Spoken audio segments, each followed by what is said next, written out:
সেই দিন খালাম্মুর বাড়িতে ছিল আমার শেষ দিন। আর খালাম্মুর বাড়ির ভিডিও, আজকের এই ভিডিওটি হচ্ছে শেষ ভিডিও। খালাম্মুকে সেই দিন বলেছিলাম খিচুড়ি আর মাংস রান্না করতে। খালাম্মুর হাতের খিচুড়ি আর মাংস এত বেশি মজা হয়ে থাকে বলার বাহিরে। বলা মাত্রই খালাম্মু একদমই দেরি করেনি। এদিকে আমি মাংসটা রেডি করে দিচ্ছিলাম। খালাম্মু একদম চাপিয়ে দিয়েছে। আর ওইদিকে আমি যেহেতু চলেই যাব, ভাবছিলাম যে খালাম্মুর বাড়িতে যত রকমের কাজ আছে সমস্ত কাজগুলোকে আমি গুছিয়ে দিয়ে যাব। আর সত্যি কথা বলতে বাড়িতে থাকলেও আমাকে এগুলো করতে হতো। একা একা বসে থাকতে আমার একদমই ভালো লাগে না। তার আগে বাচ্চাদের সাথে একটু খেলে নিচ্ছিলাম। আমি এরকমই একটু প্রাণচঞ্চল মেয়ে, সবার সাথে হাসি খুশি মজা খেলাধুলা এগুলো ভীষণ ভালোবাসি আমি। আর এইখানে এসে যে আমি আমার বাড়ির মতো করে চলাফেরা করতে পারবো কল্পনার বাহিরে ছিল আমার। এই তো কলপাড়ে চলে এসেছি। বাসনগুলোকে সুন্দর করে মাজা ঘষা করে ধুয়ে ঘরে তুলে দিলাম।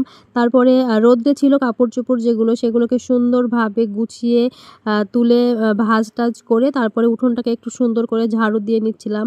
আমি যেহেতু চলে যাব ভাবলাম যে খালাম্মুর হাতের কাজগুলো আমি যদি কিছুটা কমাতে পারি আমার নিজেরও ভালো লাগবে। এই কাজগুলো করতে করতেই দেখি ট্যাপের জল চলে এসেছে। তো কলসিতে করে জলটা ভরে নিলাম। এখানে আবার টাইম বাই টাইম হচ্ছে জল পাওয়া যায়, ট্যাপের জল।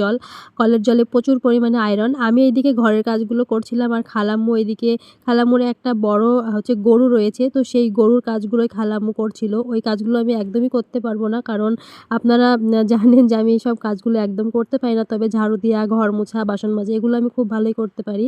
তো আমরা এই রুমটাতেই থাকতাম। তো ভাবলাম যে সুন্দর করে ঘরটাকে সাজিয়ে গুছিয়ে মোছা ধোয়া করে তারপরেই যাব।